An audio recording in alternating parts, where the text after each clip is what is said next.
is going on, everybody? We are back at you with Season 5, Episode 9, Enter Sandman. Oh my goodness, this is a hardcore legend that we're going to deep dive in today. My name is Otto Von Clutch, and this is You Ought to Know alongside with my co-host, as always. Your girl, Referee Amber.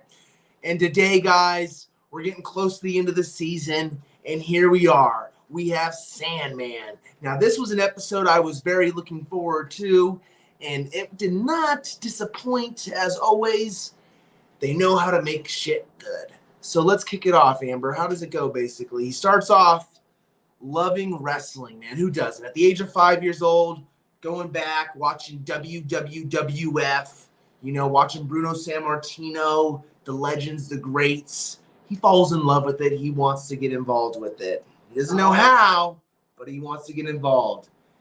He ends up seeing a little flyer on one of his vehicles and goes to wrestling school, man. That's right. So let's go dive into a little bit of his life before he gets into wrestling school here. They explain just a little bit. He gets in trouble with the law.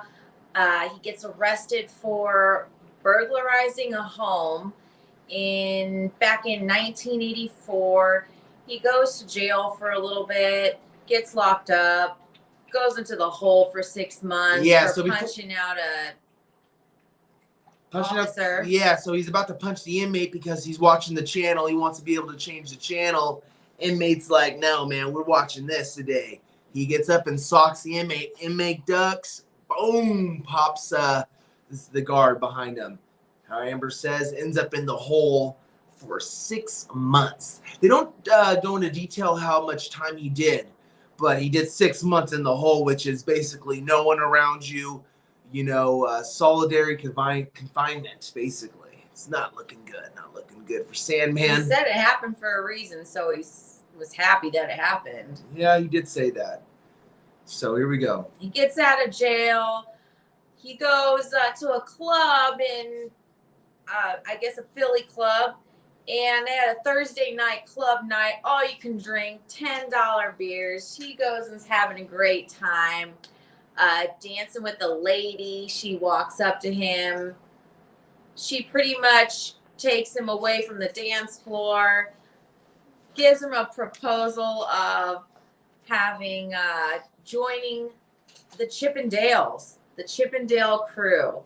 And so he goes and joins the dance crew for about a year. Yeah, he becomes a Chippendale dancer, and on the side, he's like, hey, you know what? I got this group of 4 guys. We're all good looking. Let's just start prostituting ourselves, basically. So, boom, he's charging $100 a pop, for whatever. Plus 42 and change for the Alpine Inn room. They're going to the Alpine Inn. Isn't that right, Bubba? Yeah, going to the Alpine Inn.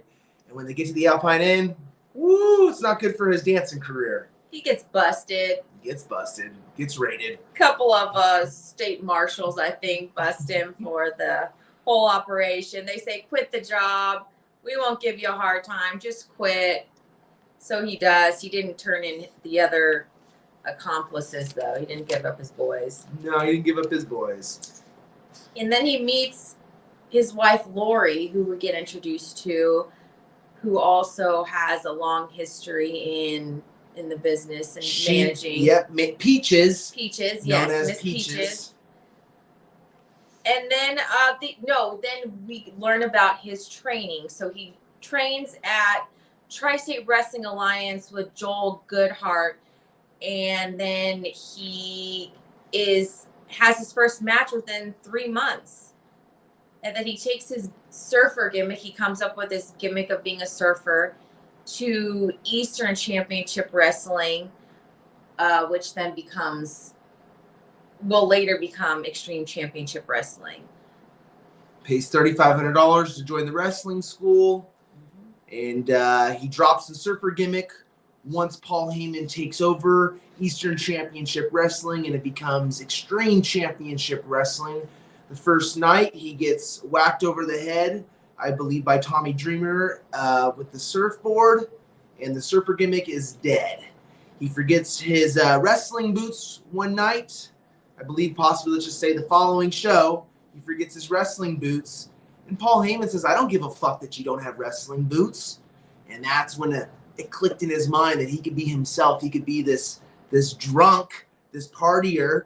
And that's what happens.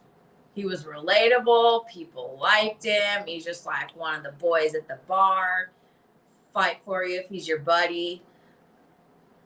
So then he gets into explaining the story about how Macaulay Culkin was supposed to come into play. So Paul Heyman's like, hey, we got Macaulay Culkin outside in the car. We want to have him play your son. And he's like, what the fuck? You got Macaulay Culkin?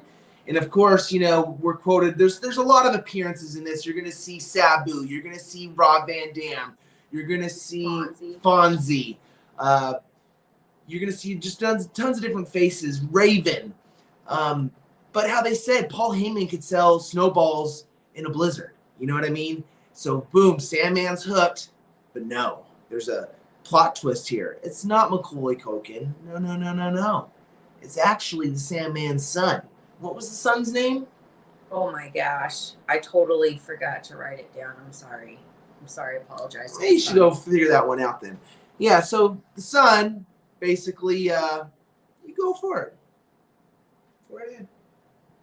You tell the story. So the son becomes part of the gimmick.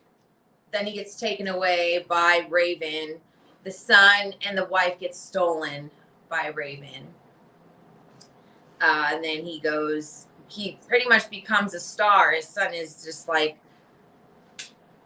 all about Raven. He belongs to Raven now. They're telling stories about how they're traveling on the road with the son, waking him up at 2 a.m. while they're traveling from, show to show.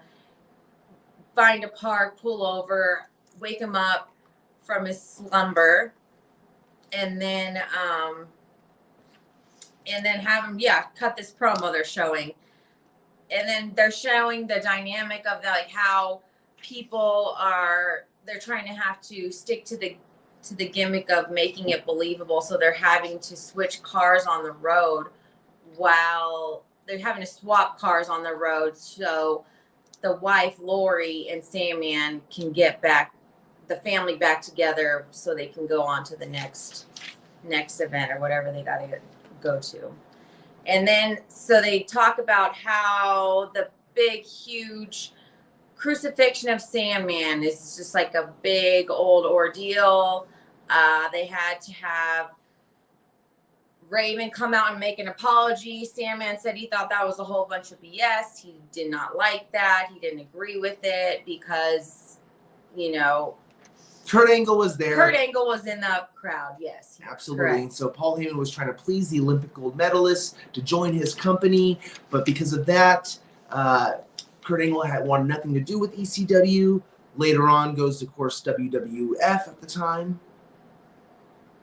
Then he goes on to tag team with Too Cool Scorpio. Then he was just talking about how life on the road is taking a toll on his body after so much time of extreme wrestling, taking all these bumps and crazy hits to the concrete. And he said that he told a story about he had an operation done, and that same day he was in the ring back wrestling that same exact day that he was operated on. Yep, and then the boys end up calling the wife on an incident, saying, hey, Sandman's knocked out, he's concussed, he's not here. She's like, oh, quit goating me, quit messing with me, ripping me. And boom, it wasn't a joke. He had a really bad concussion, was not in good shape. Of course, they touch on, he was abusive to his wife at times. He would lay his hands on her. And this was all stuff that Hawk said in the beginning, like, hey, he wanted the family to let Dark Side of the Ring know all the dirt. So, he wasn't the best of fathers at that time. They only touched base on the one son. He does have 5 kids, though, so they don't touch base on any of the other kids that he has. But Lori said at the end, when she left him, it was 3 kids. So, yeah, but she didn't say, I guess, another son that they had, and then they didn't touch base on any of the other sons that I know has said that he has. Yep. So what else you got? He told the story about him shooting up on the road with Raven in the bathroom. Yeah, they'll touch base on stories like that. He only did it. He did it one time. Then he goes to WCW. Yep, making 5 times the money he was making in Extreme Championship Wrestling. He started going on the juice. Started having a lot of steroid rage. Once again, just on the cycle, he ended up becoming 275 pounds, just total jacked. You really don't even remember that time, during that, because it's just something that was so vague. But yeah, he ends up fucking having extreme steroid rage. Ends up going to WWF. Mr. McMahon inquires ECW 2 years after they go under. And Sandman's character in the WWF was just not the same Sandman. He was known for being the first guy to come out with a cigarette in his mouth. He was the first guy to, bleed before entering the ring. He was the first guy to come from the fans into the ring. You know what I mean? This was not McMahon's vision of Sandman. He couldn't have smoking. He could still drink the beer.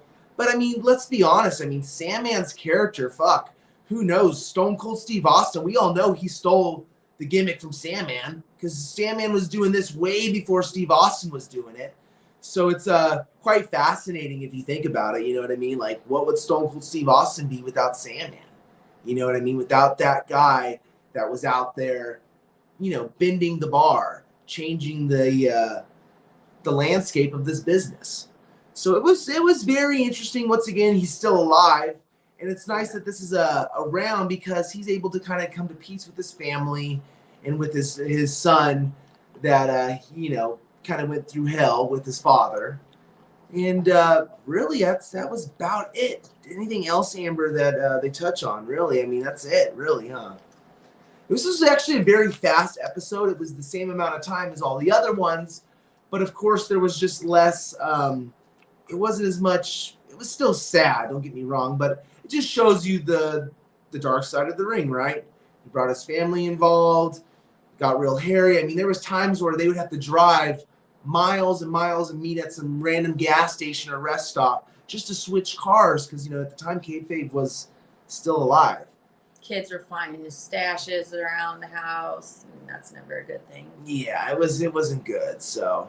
But we're looking forward to the next episode of Dark Side of the Ring. It will be next week. They're going to be talking about the Black Saturday when Mr. McMahon takes over.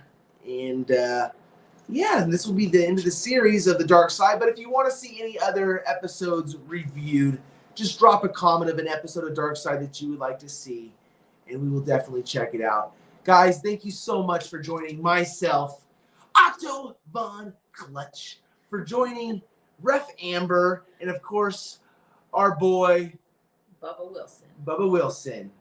He says, hi, everybody. All right, guys, you all have a great day. We'll be back with another episode of Dark Side of the Ring next week. If you want to see one that's previously been aired and you want to see a review on it, drop us a line and let us know. As always, don't forget to hit that subscribe button. Me and Tombstone Jesus will be back with another episode here shortly, guys. And until next time, don't touch the clutch, because this wave has been and always will be automatic. Yeah, bruh, cadabra. Ooh, double T-O. And that was the Dark